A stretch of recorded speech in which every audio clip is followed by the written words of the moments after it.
This episode of Metatreks is brought to you by Audible.com, offering more than 180,000 titles for smartphone, tablet, and desktop. To get a free audiobook of your choice and to help Trek FM at the same time, visit audibletrial.com/trekfm. And also by Enterprise in Space, an international program of the nonprofit National Space Society. Find out how you can help science and education and become a virtual crew member aboard the NSS Enterprise Orbiter by visiting enterpriseinspace.org.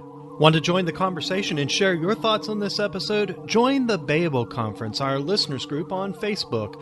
Just type BABEL into the Facebook search field. We look forward to seeing you there. This is Tim Russ, Lieutenant Commander Tuvok on Star Trek Voyager, and you're listening to Trek FM.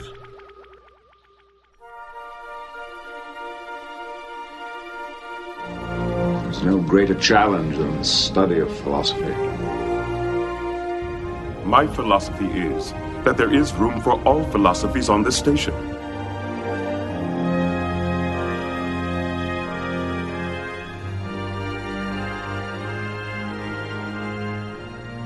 Well, welcome everyone to episode 78 of Metatreks, Trek FM's show on Star Trek and philosophy.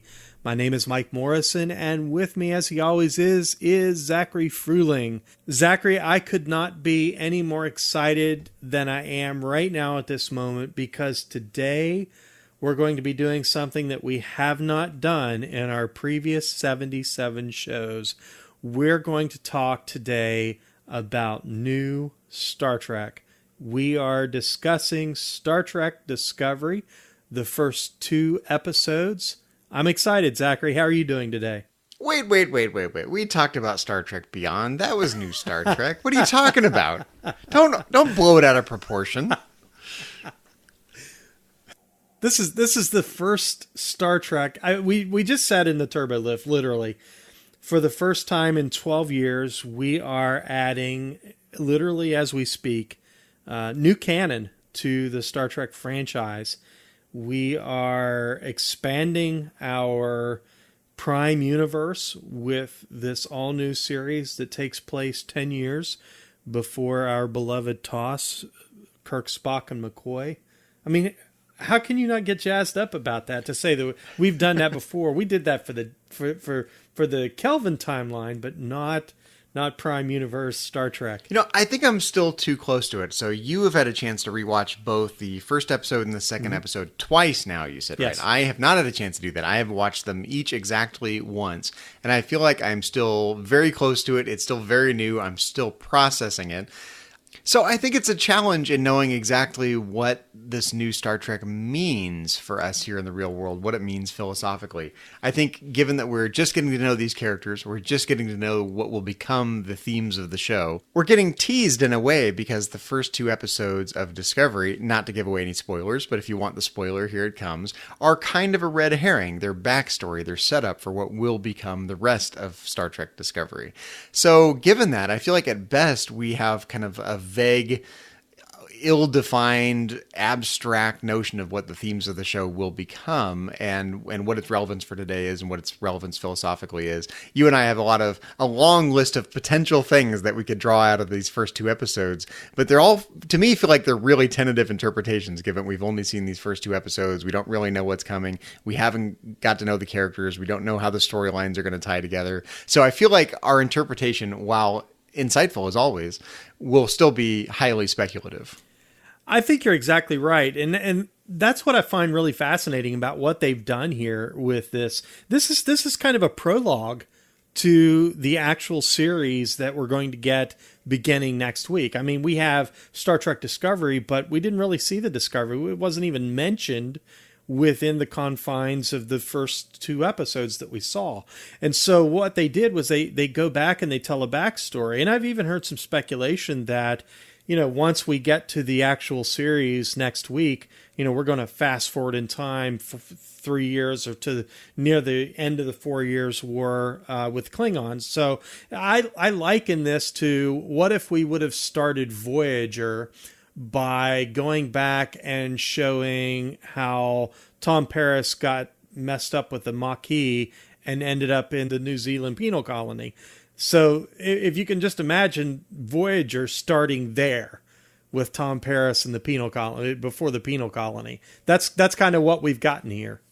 I'm actually betting that Saru kind of becomes like Counselor Troy. You know how Counselor Troy in first season of Star Trek The Next Generation basically felt and sensed all of the obvious things? He's going to sense a lot of death coming up, right? It's like, oh, here it is. I'm afraid again. I sense the coming of death. Oh, no. Yeah, and Burnham calls him on it, you know. She says, you do understand that being afraid of everything means you learn nothing. I mean, even the captain knows that, you know, this is the nature for Kelpians. So I'm interested in exploring, because we get a new alien character. So I'm really interested in that. But it does seem rather odd that this, you know, kind of nervous, paranoid creature is kind of like Reginald Barclay. It's like, Saru, buddy, why are you even in Starfleet? Get a desk job, man. Exactly. I mean, this guy should not be in space at all. I know we're taking pot shots way too early, considering how little of this show we've got, but I have a hunch it will be on point. But Zachary, what we do here on Metatrex, which is different than any Star Trek podcast out there that I know of, I mean, we talk about Star Trek and we talk about philosophy, and philosophy through the lens of Star Trek. Now, we here at Trek FM, we have a dedicated show for Discovery. That is The Edge, which is our newest podcast here on the network. And we want to encourage you to go over and listen to The Edge. They've already dropped their podcast about these first 2 episodes. So be sure and check those out. Just go to trek.fm and find The Edge under our shows. You can listen to that. We here at Metatrex, we're going to try to focus in on the philosophy, the ethical themes that you're going to find here in these first 2 episodes. And we might even speculate a little bit about where we think the show might be going in the future. We'll have some fun with that perhaps later in the podcast.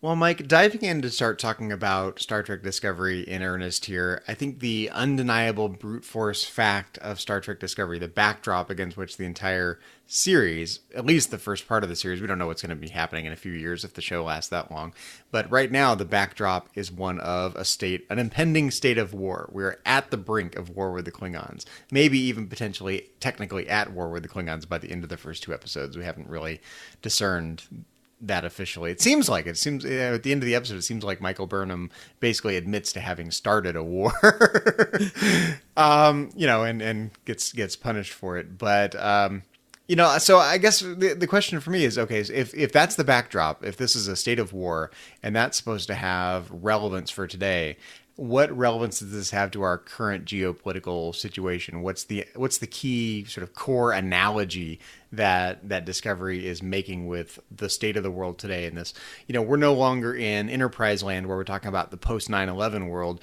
We have, we're on the potential, we gotta say we're on the brink of war with North Korea. That's probably overstating it a little bit, but there are threats of lobbing nuclear missiles back and forth between the Korean Peninsula and the mainland United States, right? So that's an impending situation. So I would be interested in drawing out the analogy with the current geopolitical situation, but also maybe just diving into the ethics of war. Here we seem to have a state of mutual preemptive war. Two what are essentially superpowers, both being a little paranoid about what the other is going to do, ready to start a preemptive war. And what are the kind of ethics of preemptive war, regardless of the current geopolitical situation with all of its current, contemporary quirks that define it as a unique situation today. In general, what are the ethics of war and preemptive war in particular? Well, first of all, you should be more optimistic. I mean, you said even if we have a show in a few years, you should be optimistic, my friend. We're hoping. Of course we will.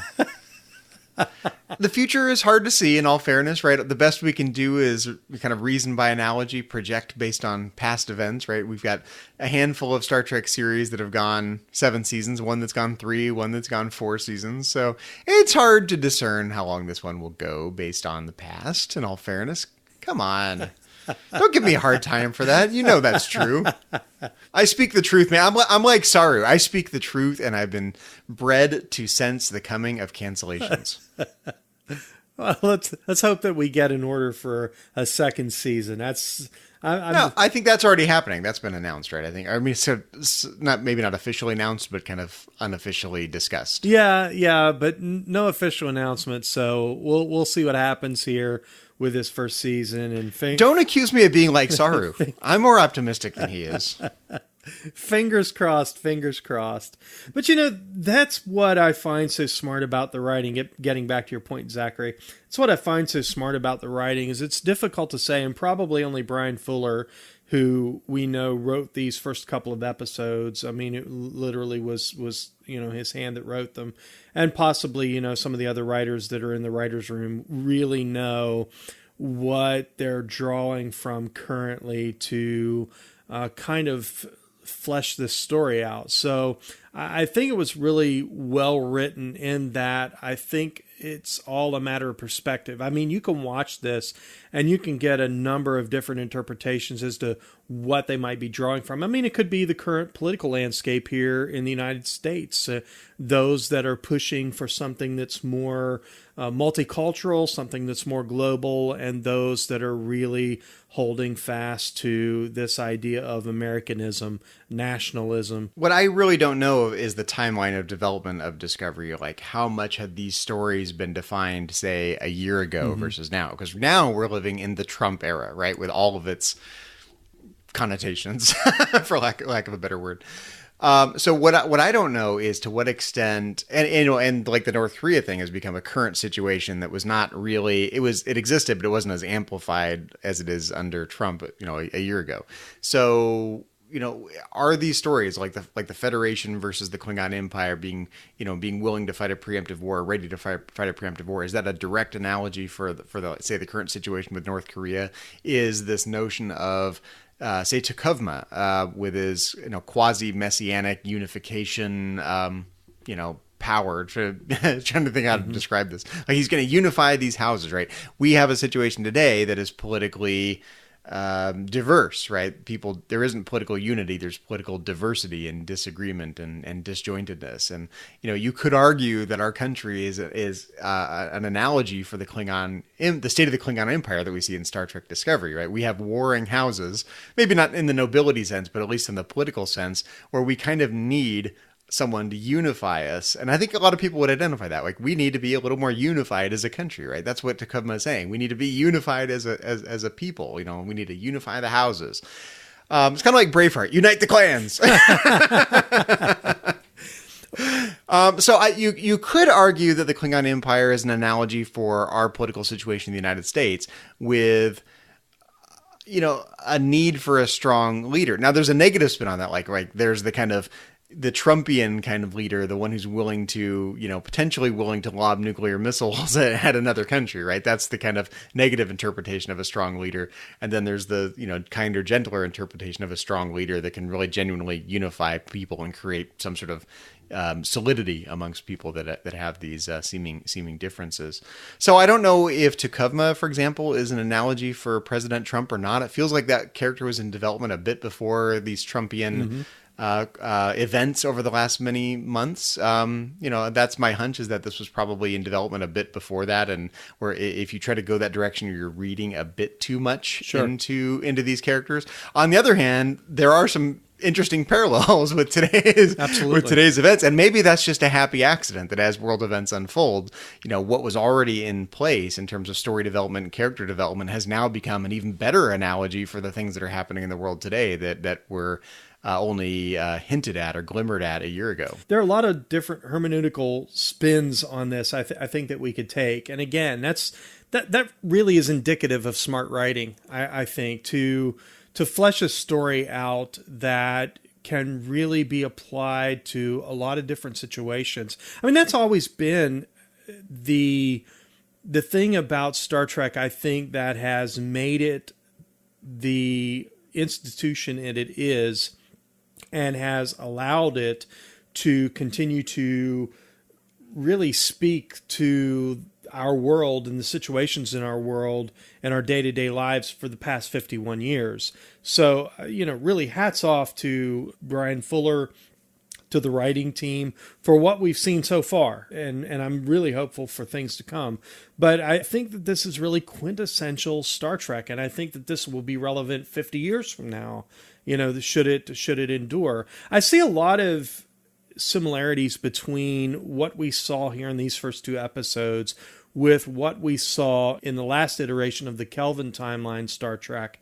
I saw these themes of colonialism, anti-colonialism, if you will.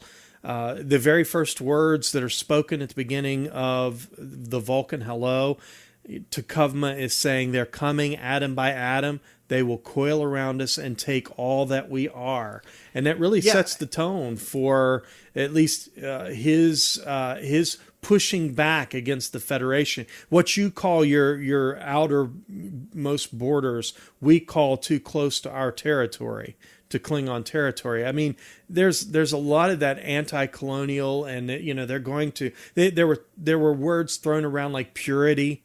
I thought was really fascinating how they were concerned about Klingon purity. They're going to bring us into to their mess where they mix with Andorians and so on and so forth. I thought that was really fascinating. Those dirty Andorians. Yeah, exactly. So I think there's a lot for us to kind of dig into and flesh out. Well, I don't think we're used to seeing Klingons that are very afraid, right?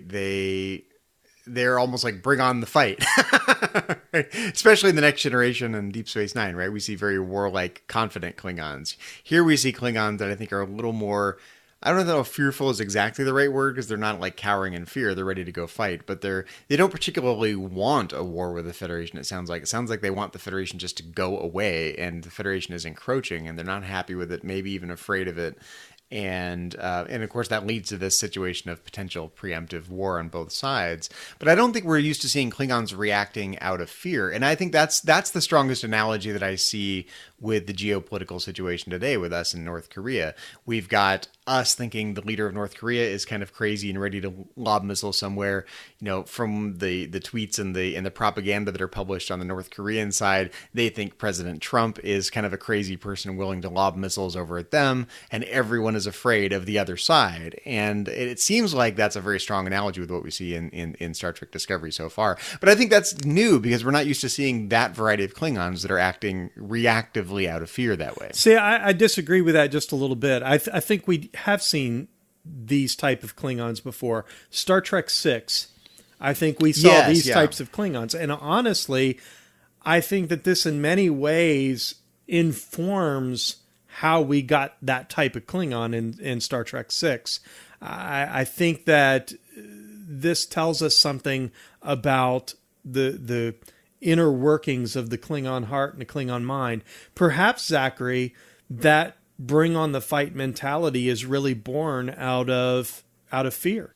I mean, so many things are. I mean, we could go down the rabbit hole of trying to ascribe all of human action to fear, but I think there's a case to be made for that. A great many of our own actions, a great many world events are caused out of fear, reaction to what boils down to being afraid of some outcome, right? Yeah. I think that explains a lot of human action and maybe by extension Klingon action. Yeah, exactly. I mean, fear in almost every creature at least on our planet. I don't know about out there in the stars, but on our planet, we talk about the fight or flight sense, and that's both of those reactions come from the same place, fear, and that fear causes a chemical reaction within the body, the mind and the body, and the reaction is, okay, are we going to fight or are we going to flee? And so I think the Klingon inclination is definitely fight. They're more often than not going to fight. And I think we've learned something already, at least in my mind, about the Klingons and who they are as a species and how it is that we get a Klingon like we get in Star Trek 6. I want to return to the Klingons in a minute because I think we learn a lot that's really interesting about the Klingons here. And that's one of the things that really did gel with me in the first 2 episodes of Discovery is this new interpretation of the Klingons, or maybe their backstory in parentheses. It has to be backstory since we're in the same timeline now, right? So it's not a new interpretation. These are the Klingons, and this is the backstory of the Klingons that we know and love, right? So, again, you can kind of, what's fun is I think you can kind of sense our lack of confidence in knowing exactly how to talk about this. Like, they are a new spin on Klingons, but they're the very same Klingons. They're just Klingons from 100 years ago. Exactly. Right? This is the backstory. So there must be a way for it to all come together and make sense. But I think on the surface, there's a lot that doesn't add up with the Klingons that we're used to seeing. So I do want to flesh that out a little bit in a bit. But I also want to dwell a little bit on this state of preemptive war. Do you think that being in a state of mutual preemptive war, where each side is acting out of fear, ready to be the people to fire the first shot, and I think that's true in Discovery, right? The Federation seems willing to, up the ante, and so do the Klingons. Now the Admiral comes along and says, we'd rather talk. We don't want to, if we're talking, we're not shooting at each other. And of course, he ends up dead like 30 seconds later. So much good it did him. But other than that, it seems like there's obviously going to be a war here. Am I misreading this? I think I'm reading this correctly. That the Federation is willing to toe the line and defend what they view as their territory. The Klingons view them as encroaching on their territory, and it basically boils down to inevitable conflict. Well, I agree and I disagree. To say that I agree with that, yeah, I mean, Georgiou makes it very clear that, this is Federation territory and retreat is not an option. We are going to hold the line. This territory belongs to us and we're going to defend it. So she comes at it from a defensive position. She's going to stay there and defend that territory, even if it costs the ship and everyone's life. I think the only one who's really thinking about a preemptive strike here is Michael Burnham. And, it's interesting to me because she consults with Sarek. Sarek tells her a story about their first interactions with the Klingons. That's where we get the title for this first episode, Vulcan Hello. I wondered what the heck that meant. And when she said, we got to give them a Vulcan Hello, she says, violence brought respect, respect brought peace. And Michael Burnham is exactly right. That's how you deal with the Klingons. That's a language they understand. But Georgiou puts her in a place and says, hey, we're Starfleet. We don't fire first. So I think from the perspective of Starfleet, I don't think they're interested in a preemptive strike. There's no sense of they're going to defend. I think Michael Burnham, rightly so, understands that this is the way we're going to have to deal with the Klingons. See, this is where I'm a little unclear, right? Is it a preemptive strike to me kind of connotes lobbing a missile into someone else's territory? Like if we fired a missile at North Korea or vice versa, that's a preemptive strike, right? That's different from defending your own territory. So Is this skirmish happening in what is literally Federation territory, literally Klingon territory, or a disputed territory where it's not clear at all? And if it's disputed, if it's not clear, if the borders are vague, for lack of a better word, then is preemptive strike even the right terminology? It feels more like a preemptive strike than it's merely defending your own territory. Like if the borders had already been firmly established and the Klingons are invading, that's like, okay, I'm going to stand my ground and defend my territory. That's not happening here either. I get the sense that the borders are disputed at this point, that they're vaguely defined, such that it's more like a preemptive strike and a little bit less like purely defending your own territory in the strict sense. I think the only ones interested in a preemptive strike are the Klingons, or more specifically T'Kuvma. I think he's interested in a preemptive strike. I don't think the border here is in dispute. I think that there is some fear that and I swear I watched it. Yeah, exactly. Well, I only watched it once. You watched it twice. I mean, Worf says as much in Deep Space Nine when he talks about the Klingons' need to expand. I mean, we're ahead of the Dominion War. Worf was concerned that the Klingons were going to return to the old ways. He has this conversation with Sisko. He said, I'm afraid that the Klingons are going to return to the old ways. And if they do, you better get ready. I'm paraphrasing here, because, that old mentality is expand or die. that's the mentality of the Klingons, at least from Worf's perspective, and looking back at the old ways. And I think we're looking at these old ways Klingons right now.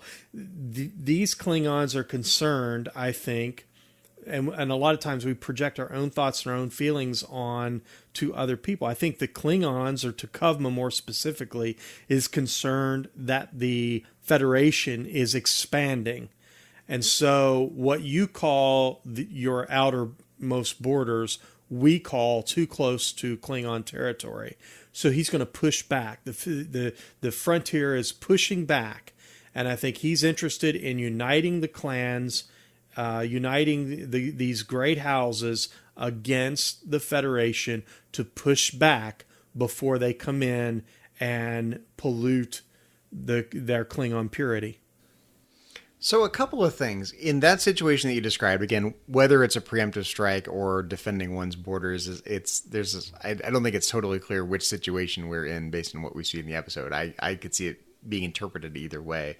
But in that situation, do you feel like a preemptive strike is justified, either from the Federation side or the Klingon side? Is this more like a Hobbesian state of nature where it's us versus them, and if it's not, if we don't fire first, they're going to fire at us, so we might as well fire first? Is that a justified reaction, even for the Klingons? Again, Federation tends to be a bit more tentative, a bit more cautious. They tend to say we don't fire first, but in that brink of war situation, is that preemptive strike, again, in parentheses, maybe that's not a 100% accurate description of what's going on in the episode. I don't think it's out in left field, though. Is that a justified reaction? Does it essentially boil down to us versus them at that point? Or is the captain justified in saying, no, we need to not fire first, hold to our principles? But really what's going to happen is the Klingons are going to come in full force at that point, right? So I guess it seems like a Pyrrhic victory. Like we can hold to our principles, but if the Klingons come in an armada and wipe us out, much good it does us, right? So I am sympathetic with the Klingons' mindset here. It's us versus them, and so we're going to strike first. I think that's a natural reaction if it is a genuine us versus them situation. I think the Klingons have already struck. What brought these two forces to this binary system is the fact that the Klingons have destroyed a relay, a communications relay. But that's like saying a Klingon stepped on my cell phone.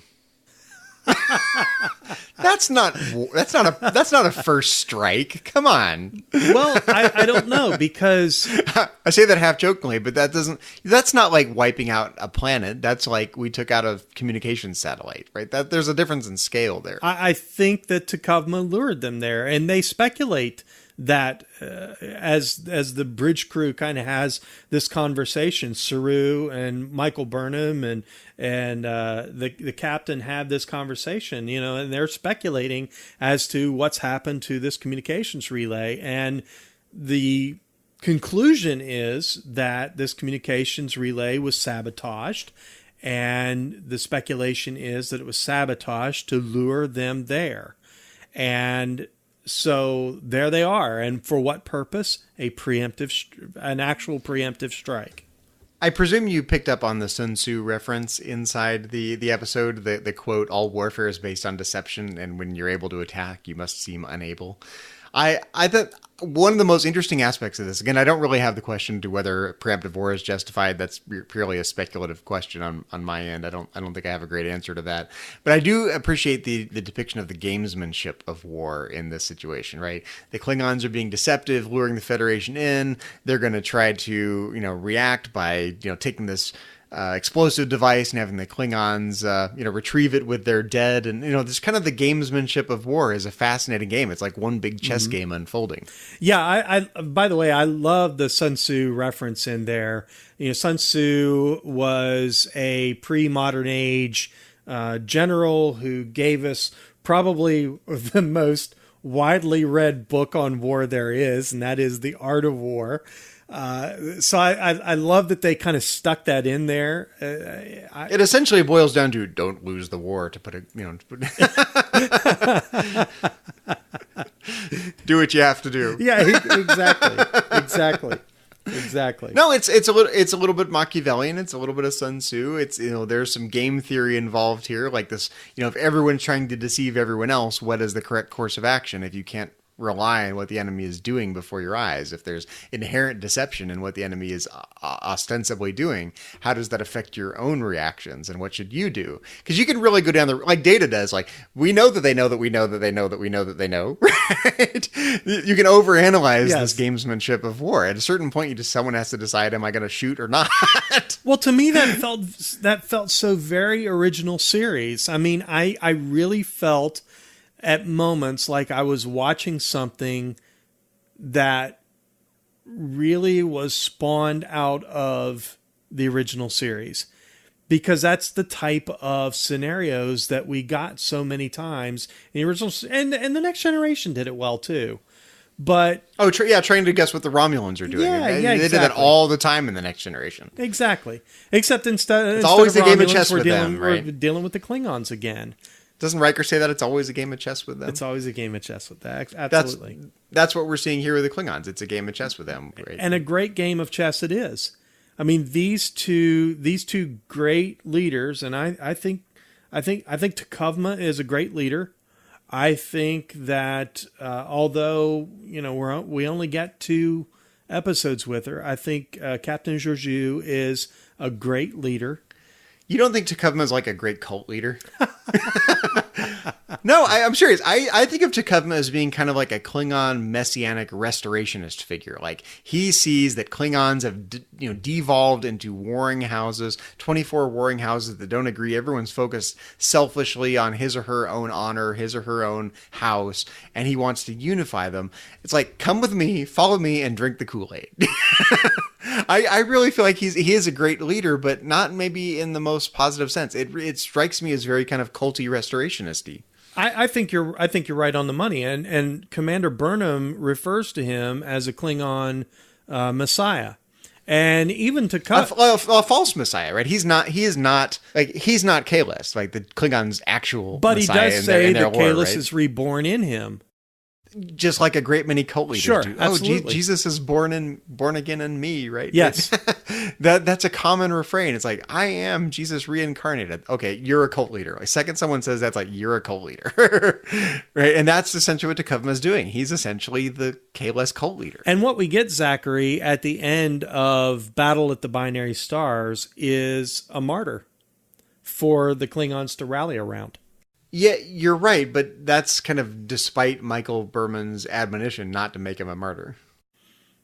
Yeah, exactly. But they made him a martyr. She made him a martyr. Well, we don't know how it's going to unfold, right? We don't really know, but presumably he's going to be martyr-like. Yeah. Well, it's fascinating to me that the intention was to take him prisoner, and he kills Captain Georgiou, and Michael Burnham puts the kill shot on him. So it's tragic. It's not, and how indicative is that of those types of scenarios? How many times do we turn on the news and we find out that a particular military operation that we've tried to execute didn't go the way we had planned, or a training maneuver didn't go the way it was planned, and somebody got hurt, somebody got killed. I mean, these things happen in the real world, and I'm really glad to see that not so neat kind of storytelling in the Star Trek universe. I mean, for so long, Zachary, I feel like storytelling within the Star Trek universe has been neat and pressed and clean, and I don't know. Look at all those red shirts that died in the original series. No, I know I keep pressing this tenuous analogy with our current political situation, but I do want to delve into it because this is where I think the rubber meets the road. We live in a world that has problems, and what does Star Trek have to say about them? So I keep wanting to ask that question. I think the situation we see the Klingons in is interesting. They were once more noble than they're depicted at the beginning of Star Trek Discovery. They've devolved. They're what are warring houses now. Some sort of nobility and aristocracy don't really, again, they're trying to flesh out this notion of aristocracy, but it's clear that the Klingons have kind of devolved from a former glory in some way. And T'Kuvma is trying to reunite them, reinvigorate them, return them to their former glory, call upon the glory of Kahless reincarnated in himself, whatever that means, and restore the height of Klingon civilization, for lack of a better word. So now let's look at the United States. We were fairly unified coming out of World War II. Over the many decades that followed, we kind of fragmented into, at least bifurcated into two opposing political camps. There's a culture associated with each of those political camps that each side does not recognize about the other. And you could argue that we're in a similar situation. We've maybe have reached a peak in the 20th century in some way. We are now, I don't want to say we're in a state of decline, but we're not as unified as we once were. And T'Kuvma, by analogy, is the unifying force that will reunite everyone. But he's more like a cult leader, as we just described, right? Is there something of an anti-democratic, I don't want to say a claim, because I don't think anyone would accuse the creators of Star Trek Discovery of being anti-democratic, I think. But is there a potential anti-democratic argument to be made here that what we need to unify people is not a return to our pure democratic roots, but a strong unifying figure that can overcome this cultural bifurcation that seems to have taken place within the United States? I think, people on the right wing do not understand the way the left wing thinks, and vice versa. There are two very different spheres of worldviews, all within our ostensible democratic country. So is there an analogy to be made there, or is that really reaching? And if that's a genuine analogy, what does the fact that it takes a cult leader like T'Kuvma to unify this fragmentation that's occurred in the Klingon Empire, what does that say about us? Arguably you can say, again, this is a bit, I'm going to run the risk of being a little uncharitable. The charismatic leader in the form of a president like Donald Trump that can get people riled up. Mm-hmm. There's a danger of that being interpreted as a culty kind of messianic figure. And I don't know if people actually view Donald Trump as that way, but I think you could take this really negative spin and say that's exactly what's happening here in the United States. We have this leader that is getting everyone riled up, rallied around a cause. And maybe he's causing more bifurcation than actually unifying. But I guess the danger that I see is that the bifurcation and the fragmentation here in our country could lead to a quasi-messianic figure using that situation for his or her own power purposes. Sure. And Sarek says as much in the episode. He says, great unifiers, few and far between, but they do come. And he says, often such leaders will need a profound cause for their followers to rally around. And that's absolutely right. I mean, we've seen that in our own history. Over the course of our own history, we've seen great unifiers come, and some of those unifiers, Zachary, history looks favorably upon. Other unifiers, and I'm thinking of the Adolf Hitlers. Adolf Hitler was that kind of great unifier. Absolutely, that's a great example. He rose out of the ashes of World War I, and the disgraced German nation under the Kaiser, and he rose up and he unified the nation. And, that profound cause that he got his entire country to rally around, and they practically consumed the entirety of Europe, over the course of, the 1930s and early 1940s. And, until Churchill drew the line in the sand and put a stop to it. But T'Kuvma is much the same way. I mean, T'Kuvma said there's no honor without unity. There is no home for any of us unless it is shared by all. That's a unifying statement. He's appealing to the Klingon sense of honor, and he's saying, hey, we're not going to have the honor that we deserve, that our race deserves, until we're unified, until we all come together and push back against the colonialism of the Federation. But this concern for Klingon purity is dangerous. It's the same kind of rhetoric that the Germans used about German purity and the alt-right people are using about, quote unquote, white purity here in the United States. But not to the Klingons. But not to the Klingons. I mean, you and I look at it. Are you defending Klingon purity? No. I'm just saying you.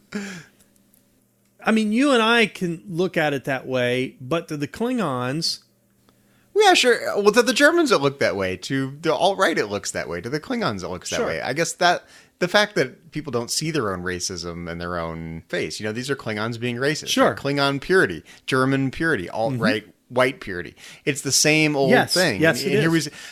But I do think our current situation is analogous to the Klingons in an interesting way. We're fragmented, like the Klingon Empire is fragmented. So I want to kind of ask this fundamental question of who exactly is the analogy for us today. Are we more like the Klingons in Star Trek Discovery because of our fragmentation, or are we more like the Federation trying to hold to our values in the face of fear and in the face of impending, all the negative things we see in the world today? We know which is the analogy for us. Maybe both of them, but sadly, I feel like it's a little closer to the Klingons, and I think that's a sad commentary on us today, but.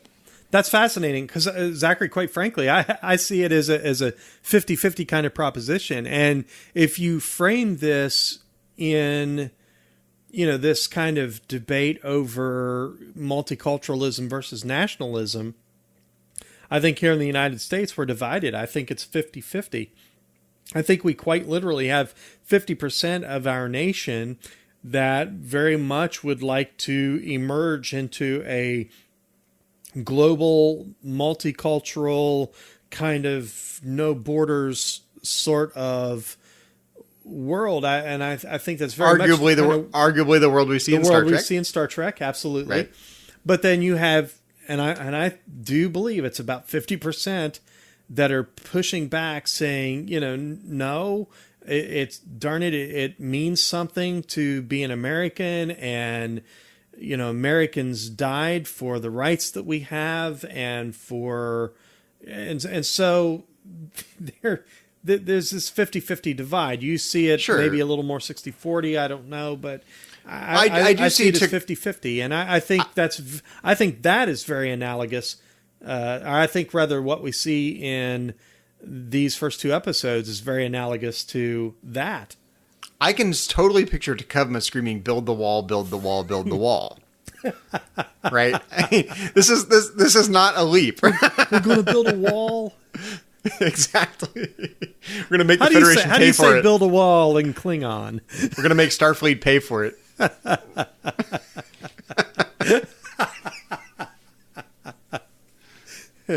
How do you say wall in Klingon? Well, I know I was pretty bold in saying the Klingons are racist now, but really this is interesting because we did kind of learn that they're racist in at least two senses, right? We've got the racism against the encroaching Federation with all of its dirty Andorians and dirty Vulcans and dirty humans, right? And then we have racism within the Klingons, right? We have Klingons with different color skin now. These different houses have a slightly different look to them. They're not as uniform as what we saw in Star Trek The Next Generation and Deep Space Nine and whatnot, right? Mm-hmm. So we get some variation. So we even see Takuvma basically saying, you, Mr. Pale-Faced Klingon, even though you've got this disadvantage of your skin color, you have a heart of purity and Klingon honor, and you can join our cause, even though, despite your disadvantage, as the Vulcan Science Academy would have said to Spock. We see, I think this is interesting because I think what we see here is the same kind of shtick that was being done way back in the original series episode, Let That Be Your Last Battlefield, this play on white versus black and different skin colors and how ridiculous it looks being played out now with Klingons. Now we have Klingons with different skin colors, and we're learning that, they're a little bit racist on the inside, and that looks ridiculous from the outside, but despite that, they really are all the same, and this pale-skinned Klingon can have a heart of a Klingon, just like the other darker-skinned, Klingons that have a heart of a Klingon. Again, we don't really know where it's going to go. It was just a glimpse of it, but it definitely to me had shades of that very famous episode from the original series with the aliens with faces that were half black and half white, and some of them were reversed, and they were all racist, and from our human standpoint it looked remarkably ridiculous. I think that's what's going on here to some degree, right? We have Klingons with different color skin. There's a question of their Klingon purity of heart and how that relates to their skin color in these warring houses that are not all uniform looking anymore. And I think it's a very interesting commentary on racism. Again, we don't really know where it's going to go because we just got a tease of it, but I think it's not a reach to say that that's a thread inside this portrayal of the Klingons. Well, I think there's a really interesting visual there, Zachary, in the episode when Takuvma comes very close, almost nose to nose with the albino Vulc. he says to him, something to the effect of, some would look at you as nature's mistake. He said, but I see a mirror, and in that mirror, I see myself. What I feel like I don't know is how to interpret this, right? There's this thread of Klingons that now they're kind of racist and fearful of the encroaching Federation. There's kind of some sort of internal variation / racism amongst the Klingons. So what? I mean, clearly that's an analogy for us today as we're screaming, build a wall, keep those Mexicans out, right? Mm-hmm. I mean, it's such a blatant analogy. And was that something that was intentional, or is that accidental? I think that's a really interesting question, because I have a feeling, timeline wise, again, this is shooting from the hip. I don't really know. I haven't looked up the dates when the stories were written, whatnot. But when these stories were written, we were probably around election time, or a little before, a little after election time last year, right? Leading into production of the actual show. That's when we got this build a wall mm-hmm. rhetoric, right? So I feel like that's a pretty plausible, intentional analogy. Again, we're playing the hermeneutics game, trying to guess what the creator's intention was, but I feel like it's not a total reach given what was going on when these stories were likely being written. Now, the analogy with North Korea I find a little more tenuous, because that's a later development here. The show was already kind of in development and that became part of the rhetoric. But I think the inherent racism behind build a wall is a, pardon the expression, pale-faced metaphor for what's going on in today's world. I think it's such an obvious connection, I think. Yeah, and I don't disagree, but you're right. I mean, we could sit here and play the hermeneutics game all day. And again, I think this is what's really indicative of just what I think is brilliant writing. I think 50 years from now, we'll be able to look at something in our world and say, okay, that episode of Star Trek Discovery is very analogous of that. I think it points to the same types of problems. And Zachary, I hope that we don't have these types of problems in 50 years. But, frankly, we can look back 50 years. We had these problems with racism in our country. It was the 1960s. We were really just in the midst of and emerging from the civil rights movement of the 1960s, when we got the first iteration of Star Trek on television. And we've had a couple of periods of time over the course of, we go to the 1980s, we can look at, really the New World Order kind of movement that was going on, where we were really starting to talk about, a global multicultural society. And, we've had some pushback against that. And so, here we are, we've got the same old problem recycled, regurgitated. I think 50 years from now, there'll be something that we'll be able to say, okay, that Discovery show, that's very analogous for what we're seeing in our world now. Okay, that's an interesting point, because I feel like if a show is being genuinely metaphorical, or is a genuine analog for what's happening in the real world, in other words, if it's on point, right, it shouldn't have to wait 50 years to see its relevance. And I feel like but I also think, in parentheses, it's kind of a truism that there are a lot of racists that don't think of themselves as racist. They don't understand that there's even a problem to be solved, right? They just don't view the world that way. And that was my point about the Klingons earlier. So, in the 1960s with the original series, you had commentary on the Cold War, and you had commentary on racism and gender politics and a bunch of things, right? Some people were like, wow, that's on the nose. I totally get the point you're trying to make, Gene Roddenberry. And some people are like, I don't get it. I'm not racist, right? What's with all these different color faces? That, like the fact that it could fly by the censors, and I really feel like it probably fell in a lot of people's deaf ears, because they just don't view the world in that way. They don't view themselves as being a problem to be solved, and I feel like that's the situation here today. Like if you're thinking of it in these terms, if you think this is a problem to be solved, if you think that build a wall is inherently kind of racist, then you're going to go, what an on point kind of message this this is, right? The Klingons are shouting, build a wall, build a wall, build a wall. And they're kind of racist too. And, this dude Takavma is kind of like Donald Trump. He's a charismatic figure. And, okay. So you can draw all these analogies. But if you are on the other side of the fence, or on the wall, pardon the pun, and you're one of these people that are, say you're an alt-right person who doesn't view yourself as racist, right? You don't see the problem, so you don't see the commentary, and those people I feel like aren't going to get it. They might have to wait a while for the message to become clear. I think the commentary that the original series gave on the situation in the 60s is so much clearer to so many more people now than it was 50 years ago, although to a large number of people it was very on point in the moment, but not for everyone. Right. And I feel like that's probably what's going to happen with Discovery. I feel like there's a lot of really interesting on-the-nose commentary here that if you don't think of these things as problems in the world to be solved, you're going to go, I don't get what this Star Trek Discovery thing is all about, right? I don't understand these Klingons, right? Because, I fundamentally you have to say, there's a problem here to be able to solve it. If you don't see that there's a problem, then you're not going to see the relevance. And maybe in 50 years, it might become clear, and maybe it never will. But I feel like a good, a message that is relevant and on point should not be so cryptic that you have to wait 50 years to see it. And I think it's a sign of good writing that we can debate what's a metaphor for what and what's the real message here. Again, we're too close to it to be able to say for sure, in another month, maybe we'll have more refined thoughts about this. Yes. But I feel like if we have to wait 50 years, then it's not on point enough.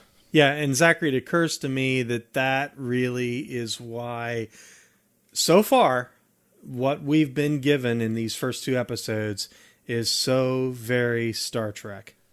Well, that's the thing. I think there's a fear that with modern storytelling approaches, the modern visuals and the modern way of setting up a story, modern cuts, modern visual effects, kind of the 21st century spin on Star Trek, that it will lose its relevance.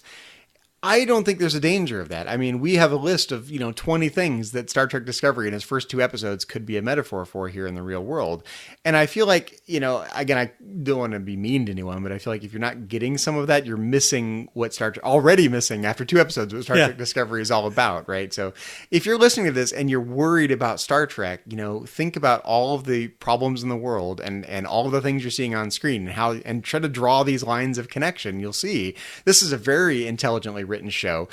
Again, it's different than the show I would make. And I've said this all along. Like when I heard it was going to be a prequel, I'm kind of like, oh, a prequel. Okay. I wouldn't do that.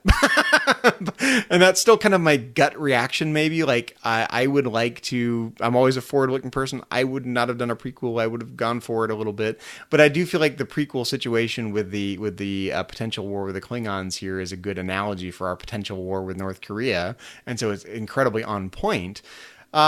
And it's because of that on pointness, you go, God, don't worry about Star Trek losing its soul, right? Star Trek has done social commentary and political commentary all along. And here we've got a fairly long list of things that, Star Trek Discovery already could be a metaphor for here in the real world. So I hope everyone is trying to view Star Trek Discovery in those terms and not purely in terms of pew, pew, pew, fire the phasers terms. And Zachary, I'm exactly the opposite. I'm to some degree glad that we didn't get something going even further out, only because I've always appreciated the fact that we're looking forward into the future, but not so far forward into the future that it's unreachable. And so, we're 10 years before Kirk, Spock, and McCoy. We're a generation removed from Enterprise, and so for me, this is perfect. I mean, it really is perfect. And you have all of these beautiful little touchstones, and I don't want to get away from the philosophical conversation, but I feel like that there are touchstones there that fans can say, oh, listen to the sounds on the bridge. Oh, look at that phaser. Oh, look at that communicator. Oh, it's very familiar. What's that? In fact, I mentioned while I didn't have a chance to watch both episodes twice, what I did do before I started recording the podcast today was I actually put the audio for the second episode on the background. I whipped out myself. We're in the 21st century. We're living in the future. I whipped out my mobile device and I hit play on my CBS All Access, and I couldn't watch it because I was working, but I set it there on my desk and I listened to the episode again. And it's amazing how much like the original series it actually sounds when you're just listening to the audio and not paying attention to the modern visuals. But for me, I think you and I have slightly different intuitions here. One of the core things that I enjoy about Star Trek in general, both about the original series and especially in 1990 Star Trek and to some degree in Enterprise, and we haven't seen much of Discovery yet, so we don't really know, right? But one of the things I like is the push into the unknown. Not necessarily the political unknown, right? Because that's what's going on here so far. We've got the political unknown. We've pushed out, and now the Klingons are there, and we've got a political situation, and that is analogous to our real world situation. Here in the real world, we live in a world of politics, right? We don't live in a world of sort of pure exploration. But I like the kind of pure exploration, speculative elements of Star Trek. Like if you genuinely go out into the unknown to a strange new world or some strange scientific phenomenon, what's that going to say about science? What's it going to say about abstract ideas? What's that going to say about metaphysics? You know, these kinds of more abstract issues that are not so concrete and political. I like those things about Star Trek. I always have. I think that's part of its science fiction roots. I think there's a danger of losing its science fiction roots a little bit if we focus purely on politics. So I think that's a danger. We don't know how Star Trek Discovery is going to unfold.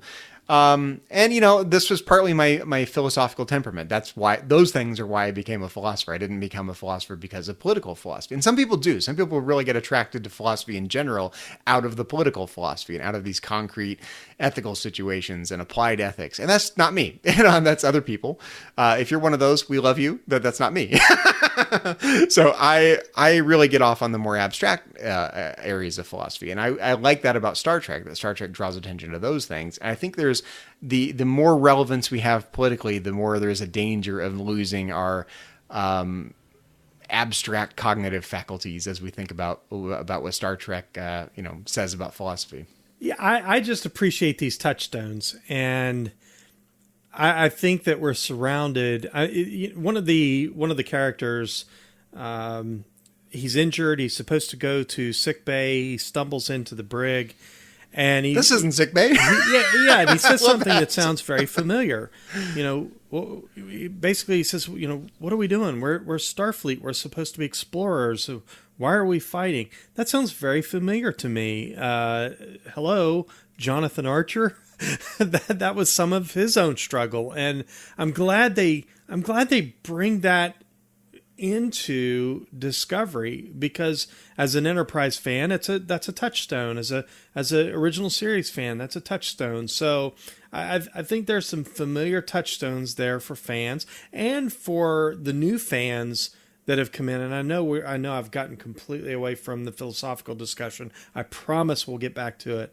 But for the new fans who came to Star Trek through the Kelvin timeline, I think they should. I feel like it'll be very familiar. Yeah, they should be very pleased, because there were a lot of things that looked very familiar. I mean, those were J.J. Abrams' lens flares if I ever saw them. Don't make fun of the lens flares. No, I'm not. I'm just saying that it looked and felt very familiar. But okay, I think you make an interesting point. The character that wants to be an explorer, but he's forced to fight a war, is an interesting character. Because that's essentially the situation I've described. I want to be a consciousness in a ball of light, talking about abstract philosophy, right? I don't want to be talking about crappy politics here in the real world. And so many times our loftiest goals are dragged down into the minutia of the real world, and philosophers hate that. And I think that's the situation that a sort of pure explorer would be in. I want to be an explorer exploring the unknown. I don't want to fight a war with the Klingons, right? That's essentially what I've just described. I want to, talk about philosophy and the many interesting things that go along with it. I don't want to talk about war with North Korea, right? That's not what I want to talk about. But so often we're forced to talk about those things because that's the real world, and that's where we see the biggest danger for ourselves, and maybe where we see some of our noble. If we react well in a crisis situation, that's where we see human beings at their noblest at the same time. So there's something to the fact that when you're in a crisis like that, you can see the best of humanity at the same time. But that's not what we want to do. We don't want to be fighting wars. We want to be explorers. Yeah, I mean, Connor said we're explorers, not soldiers. Unfortunately, it gets sucked into the vacuum of space. And right, but But that's what's happening here on Metatrex with me. I don't want to talk about war with North Korea. I want to talk about abstract philosophy, but we're constantly forced to talk about war with North Korea because that's what's happening in the real world and that's politically what's relevant. But, that doesn't capture our loftiest nature as human beings, I think. But how rare a thing to face one's own demons, Zachary. This inner conflict. Zachary, all kidding aside, I think that's a great segue into talking about what we presume will be our main character here for Star Trek Discovery, and that is the character of Michael Burnham, who is having an inner conflict. She is a human raised on Vulcan. She is the ward of Sarek, the father of Spock. And so we have a character who is living in one world, rooted in another, and she is a little ball of conflict. It's interesting because in Michael Burnham, we see some things we've talked about previously on Metatrex, right? She is essentially disobeyed orders. She's mutinied on her own ship, yes. Right? She's knocked out the captain, and she's going to go commandeer the ship to do what she thinks is right. That's a very, we've seen countless characters in Star Trek do that. But she's suffering some serious consequences here, Zachary, which is something I don't think this is not the reset button. Yeah, I don't think we've really seen consequences like this in the Star Trek universe. Well, consequences until episode 3 when she ends up on a nice shiny new ship again, right? This is the Voyager reset button all over again. Consequences, my foot. But she's on a new ship, but let me tell you, she is not welcome. I mean, that much is clear from the little snippets that we've gotten to see. She'll have to earn it. Yeah. Yeah. So one thing that's interesting about Michael Burnham is that she's been traumatized. Her parents were killed by Klingons, and that is a traumatic experience. And my own experience in life and my experience with other people who have experience with trauma is that trauma can lead to an influence, for better or worse, oftentimes worse, on decision making, right? And here we see, I think, a direct connection between her traumatic experience, her wacky upbringing, being raised as a Vulcan essentially, and her decision making in the here and now. And so there's kind of this causal traumatic chain from her early experience in life to today. And I don't know enough about the psychology, but I certainly know there's an effect of, a causal link between trauma and what you do in the here and now. But Zachary, I'm going to defend her just a little bit. You described her decision-making as something that sounded faulty as a result of her trauma, but I disagree to some extent. And now, don't get me wrong. I think the decision to incapacitate her captain was a bad decision, and specious at best. She did that in the heat of the moment. I think that was something that she hadn't planned on. I don't think it was anything premeditated. But her decision making, apart from that, and this is really one of the things that I find strange about this episode. Up until this point, it's very clear that Captain Georgiou respects her, values her counsel, trusts her implicitly. She has, and she says as much, I'm gonna ask you to take a look at the last 7 years of service that I've given you and go forward with the plan that I've presented. By the way, she's got a good plan. She sought counsel. She's looking at historical evidence, and she's given a plan. Now that plan got rejected, and she's got to accept that and move on. But she makes a very Vulcan decision making. She makes a very Vulcan decision, though. Her Vulcan decision was to prioritize the needs of the many over the needs of the few. And she basically says, "I thought it was more important to save everyone's lives than to stand on principle. I'm trying to save you. I'm trying to save all of you." Right, and that sounds like a Vulcan, needs of the many. Sure, we've heard that line before. Sure. And, she's absolutely right about the Klingon. She says the ideal outcome for any Klingon interaction is battle. They're relentlessly hostile. It's in their nature. She also says that she's not clear whether that decision was based in logic or emotion or both, and she doesn't really know. Remember, she's not Vulcan. She's a human, raised as a Vulcan, essentially, right?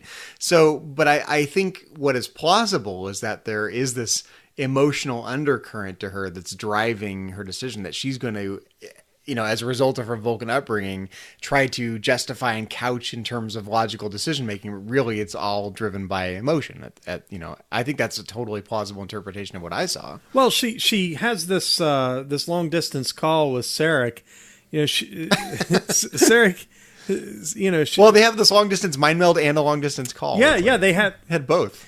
Yeah, they have both. But during the long distance call, she basically says, I'm happy to see you. And Sarek, which James Frain, I think does this so well. This was written so well and acted so well. He says, so many years and you still allow emotional considerations to impede your logic. And I love her follow-up to it. She says, they inform my logic. She's found this really interesting balance between her emotions, which, by the way, are to some degree influenced by her trauma, and her logic. She's found this really interesting balance. I think when we meet Michael Burnham, she's conflicted to some degree, but I think she's overall a very balanced individual.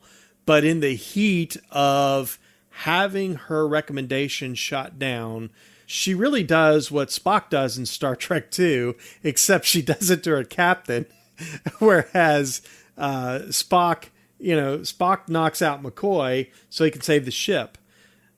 She incapacitates her captain so she can go out and fire on the Klingons. I think there's some similarities, but there's some differences, and I think it's really interesting when you look at it from that perspective as a fan. I'm glad you thought to mention this line from the episode that emotions don't impede logic, they inform logic. Because so many times in Star Trek, especially with Vulcans, we see this conflict between logic and emotions. And in Spock, in the original series, we see this inner conflict writ large. Mm-hmm.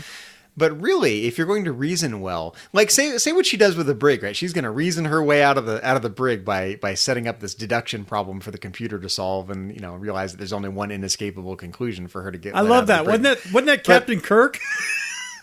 Well, sort of, but being able to reason well deductively, like to start with information you already know mm-hmm. and deduce further things that you don't know yet that you're going to learn in the course of your deduction. That depends on having as accurate, reliable information as possible as the premises from your deduction, right? So if this emotional background of all the people around her and herself, this emotional knowledge that she has access to as a human, as opposed to being a genuine Vulcan with radically repressed emotion, if that creates better insight, more accurate information from which you use logic to deduce the right course of action, then I think she's totally justified in saying, no, emotions are yet like another window into the world in addition to my other senses, right? I've got taste and I've got touch and I've got my sense of smell and all my five senses, but I also have my emotional perception of the world around mm-hmm. me. And if that is a sense, like a sixth sense, for lack of a better word, right? That's another window into the world that it provides accurate, reliable information from which I can use my quasi-Vulcan logic to, choose the right course of action, then so much the better. I think that's a really interesting take on the role of emotions as it relates to the Vulcan worldview that we haven't quite seen put in those terms in Star Trek before. I think that's really, really an interesting slant on it. Yeah. And there's some great conversations around this idea of balancing logic and emotion. And I think we're going to see more of that as we move along. I think that's going to be a recurring theme, at least throughout this season.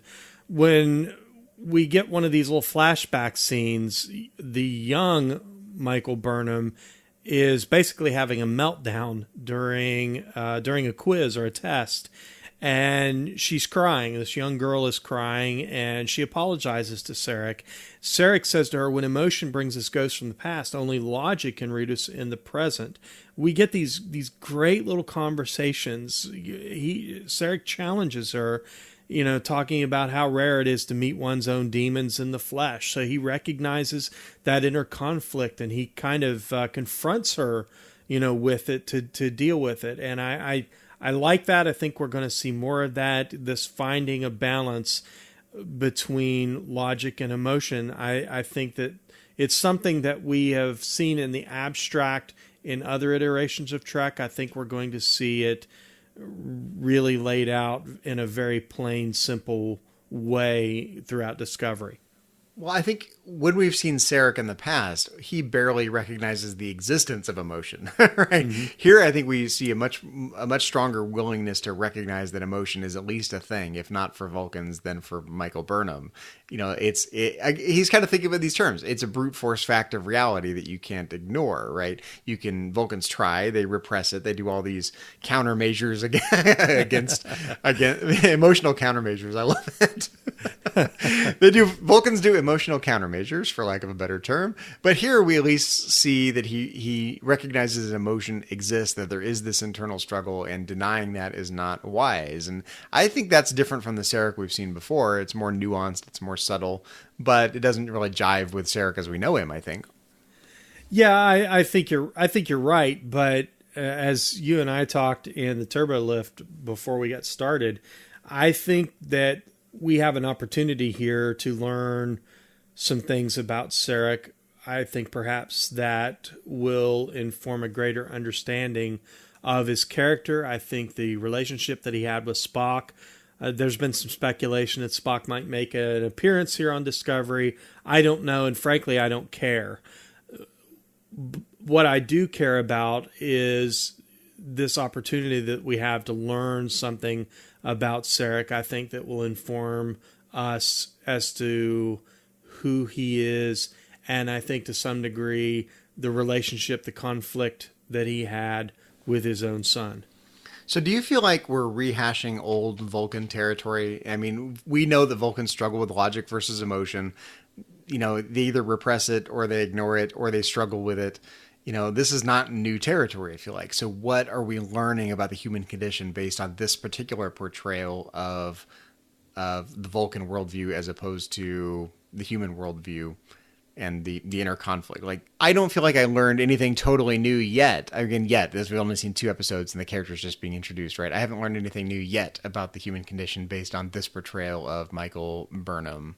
But again, because I feel like the Vulcan logic versus emotion thing is kind of old hat. They've hacked that up 20 different ways to Sunday, right? So, am I missing some nuance that I have yet to recognize until you pointed out to me? No, not necessarily. I mean, did I learn anything new about Vulcans? No, I really didn't. Will I? That remains to be seen. Yeah, we don't know. Right, I do feel like I learned something new about Sarek. Yes, sure. I think what's going to make this interesting is we're not dealing with Michael Burnham half Vulcan. We're dealing with Michael Burnham entirely human, having been raised in an environment. I mean, she's even presented to some degree. She's unique. Captain Georgiou points out the fact that she's the first human to ever attend the Vulcan Science Academy. She's more like Worf in that regard. Yeah, I think right. I think that there are some similarities there, and honestly, I at this point in time, I think that's something that's going to make her an interesting character. She's not Vulcan, but she is a human being that has embraced Vulcan logic and Vulcan principles. And she gives this really impassioned speech at the end of the Battle at the Binary Stars, where she talks about her childhood growing up on Vulcan. And so I think that makes her very unique, and I think it's something that is definitely informing and will continue to inform the character. I think that they'll bring this idea, and Zachary, you should be happy. I mean, I think we're going to get I'm thrilled. There's new Star Trek. Don't misread me. I'm having a great time. It's new Star Trek. I'm just nitpicking. Yeah, I think we're going to get, this kind of stoicism really fully embodied in a flesh and blood human being. I'm excited to see what they do with that.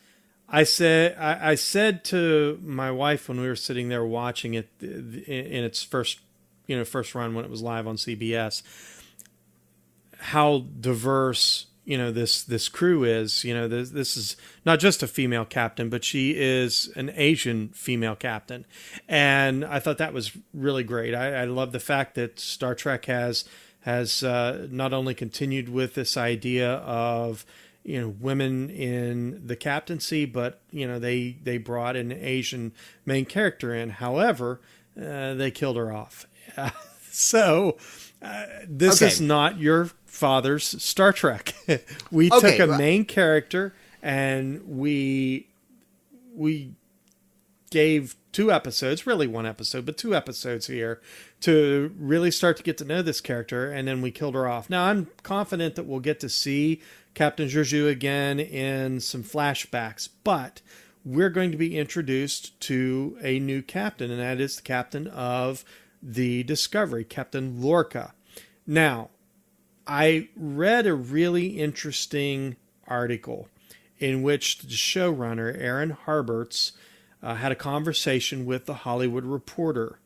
And it gives us a really interesting glimpse into what I think might be a little bit of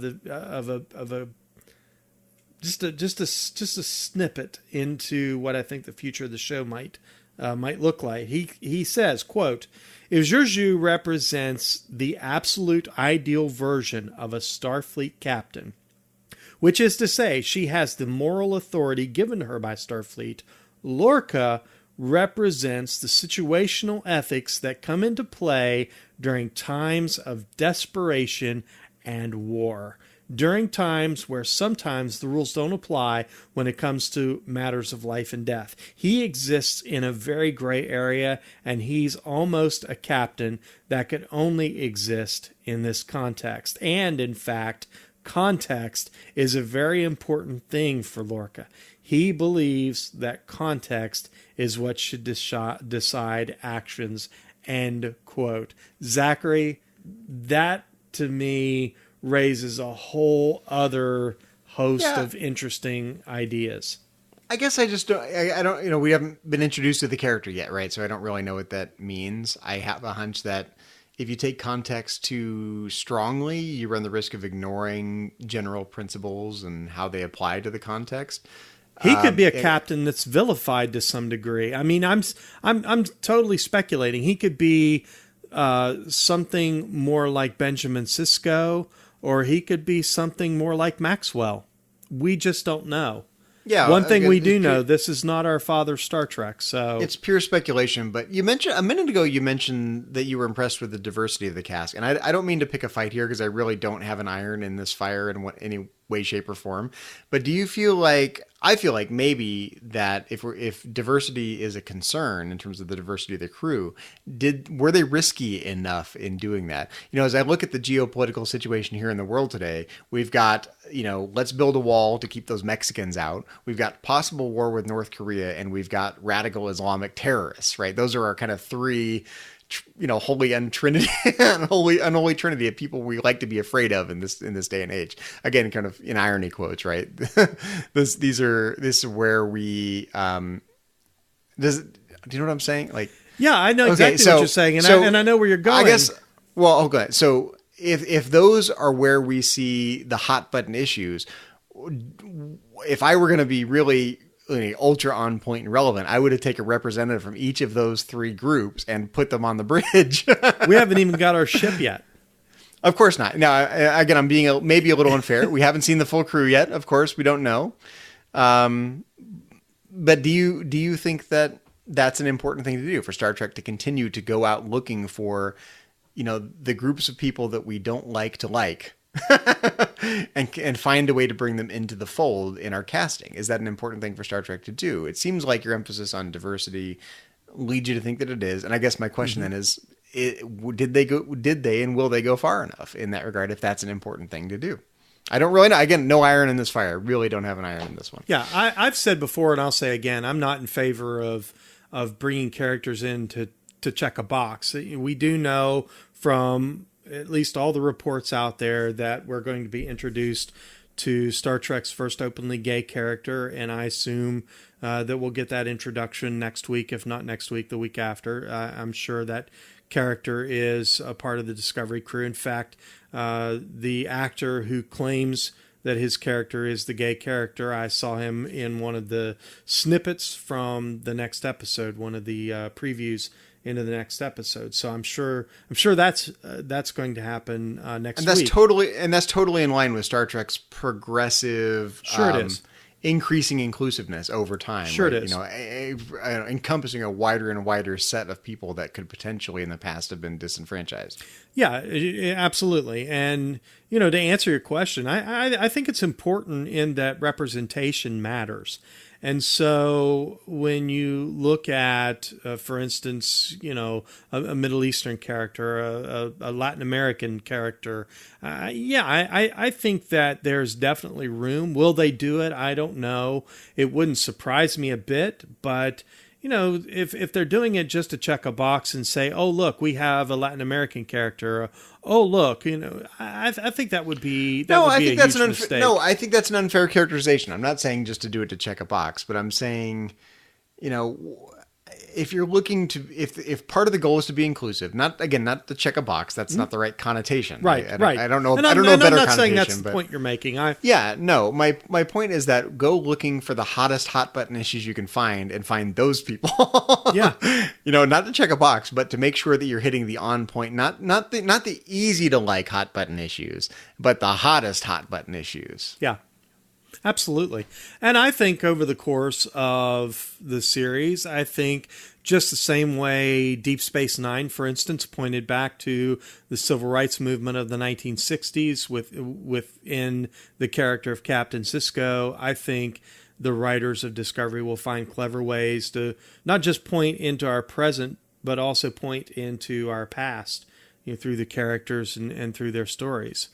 I think that's what Star Trek does, and has always done it well.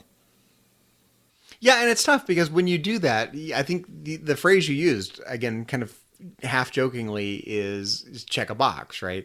The danger is that will be perceived as checking a box. Mm-hmm. Your token black character, your token Middle Eastern character, your token Hispanic character, right? Your token gay character, whatever.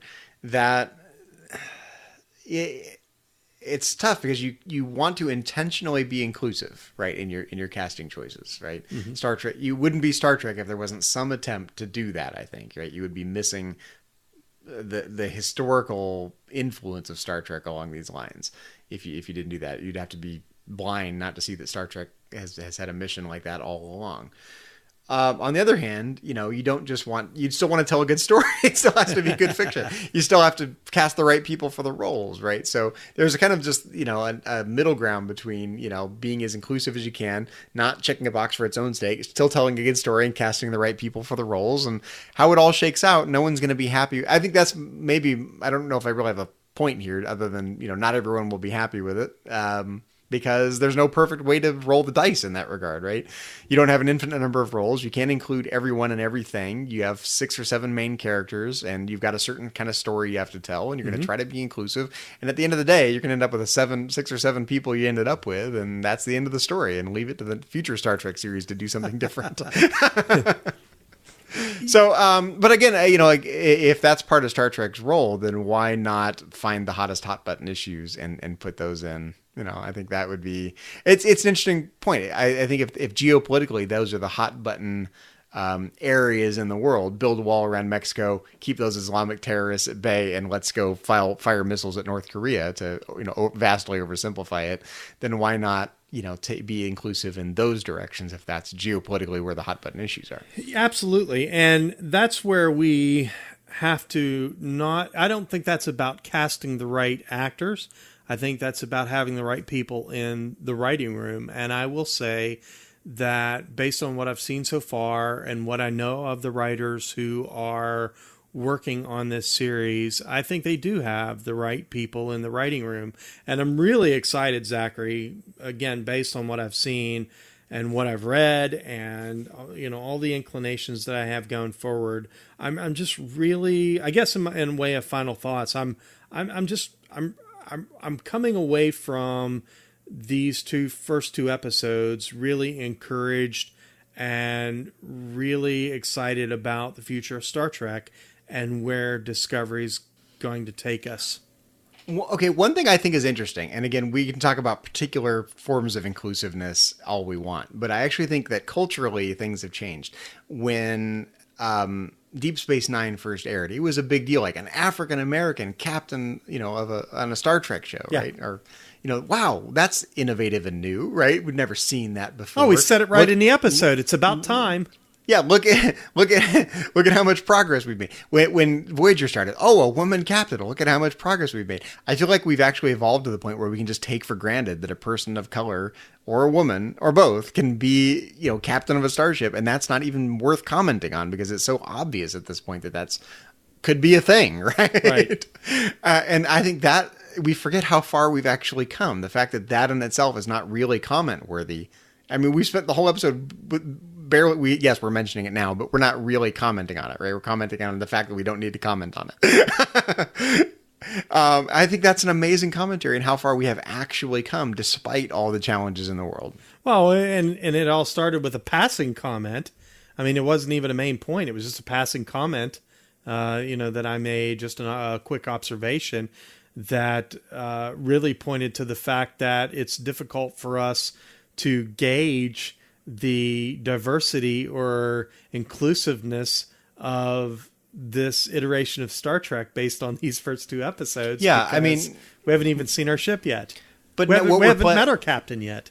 But what we're playing now is the Me Too game. Hey, can I be included too? Can I be included? Mm-hmm. What about my group? What about my group? Right. But we can take for granted that groups have a place and that, people don't have to be kind of whitewashed to be captain of a starship. I think that's obviously, right. We know that now. And that got so much attention and we forget how much press this really got way back in the early and mid 90s about these very things. And we've evolved past that. And that's amazing. Think about it. Yeah. It's not perfect, but we don't have to explain that that's a thing that's possible to people anymore. They get it. Okay, that's awesome. Well, Zachary, I've already shared my final thoughts. Do you have any final thoughts as we move towards the end of our podcast? Yeah, it's hard because I want, usually when I do final thoughts on Metatreks, I want to give kind of a nice sort of systematic summary of my thoughts. And I don't really have a systematic summary of my thoughts on Discovery yet. Like I said, I've only seen the first two episodes once each. And I'm too close to it to really know for sure. I was really excited about what they did with the Klingons. It's such a different portrayal of Klingons we've ever seen. We're getting backstory on the Klingons. I do think there's some not too subtle references to our current situation. The fragmentation of our worldviews here in the United States, the need for a strong authority / leader figure to try to unify everyone. This, quasi-racist, keep the invaders at bay notion, build a wall around the United States. And there's so much that's relevant there. And what its ultimate point is, we don't really know because we haven't seen how the stories are fleshed out. At least there's relevance. Maybe there'll be a further takeaway that we'll get down the road. Again, in terms of Michael Burnham, the character, I feel like I have yet to see anything really new about logic versus emotion, and that we haven't already talked about ad nauseum on Metatreks and in the history of Star Trek. So I'm looking for something there to really latch onto that makes me go, yes, that's new and innovative, and I can really get excited about. There, I'm not too excited, but I am definitely excited about what they're doing with the Klingons. I think T'Kuvma is a really interesting messianic figure. Again, I read him a little more like a Klingon cult leader than a great unifier, but maybe he's both at the same time. We've got the Klingon restorationist movement. I think in the Klingon worldview, it's quasi samurai and it's nobility based, and it's very different from us as a people, and yet they seem to have all the conflicts that we as a people have. So I really kind of just want to understand more about how the Klingon mindset works. What's the relationship between the authority figure versus these noble houses versus their sort of overall samurai culture, and what that means for the struggles. I think it's interesting to see Klingons that are genuinely kind of afraid of the invaders. I think of Klingons as the ones who are starting the invasion, not out of fear, but out of some sense to, out of honor, out of, proving themselves as a warrior. These are Klingons that are more reactive than I'm used to seeing, and I haven't quite digested that. But I also think it's a truism that a lot of us react out of fear most of the time, especially in a crisis. So I think there's something relatable about these Klingons that maybe we haven't seen in Star Trek before in terms of relatability. Again, in parentheses, maybe with Star Trek 6 being an exception. And in fact, the spoken Klingon dialogue inside Star Trek Trek Discovery so far is more fluid than we're used to seeing in 1990 Star Trek. We're used to a very kind of punctuated Klingon dialogue, the da-da-da-da kind of staccato sound. And here we kind of a softer, more fluid, more conversational Klingon with all the same words, a lot of attention to detail there, but it sounds a lot more like the conversational Klingon we got in Star Trek 6. And it's interesting that conversational Klingon happened in the same kind of mindset, right? In Star Trek 6, the Klingons were worried about losing their Klingon identity, and we kind of see that happening here as well. And it's amazing how that affects the intonation of the dialogue, and not just the fact that they're speaking in Klingon is really interesting. Some people love it, some people hate it. I think what's interesting to me is the cadence of speech, the way the Klingon sounds, because it sounds very different than the stronger warrior type Klingons that we saw in almost the hairband Klingons from the 90s. These are not hairband Klingons; these are skinhead Klingons. To draw the alt-right analogy a little further. Yeah. So. Well, I too really like the Klingons that we got here in Star Trek Discovery. I know that there is the pro Discovery Klingon camp and the anti Discovery Klingon camp. I'm more pro. I think they've done some really interesting things aesthetically with the Klingons. You and I were talking about the style of weapons and the way they're very ornamental. Klingons, not so much the clean lines and that we got in Star Trek: The Next Generation and forward. But these are very different Klingons. T'Kuvma, I think, is an interesting character. I think we've killed T'Kuvma, at least presumably at the end here of the battle at the Binary Stars. I don't think we've seen the last of our Klingon cult leader. I think we'll see more Klingon cult fiction as we go forward. And as far as we pull no punches. She's a Klingon cult leader. No punches are pulled here on Trek. No, we don't pull punches. But again, I am really interested in this Michael Burnham character. I think she's fascinating. I think that the exploration of what I believe will be, to some degree, her redemption. She's a redeemable character. She's inherently a good person. She made some bad choices, and it appears that she's going to pay a pretty heavy price for those bad choices. So I'm kind of looking forward to seeing how they redeem her character. And again, I'm just looking forward to actual Discovery coming this Sunday.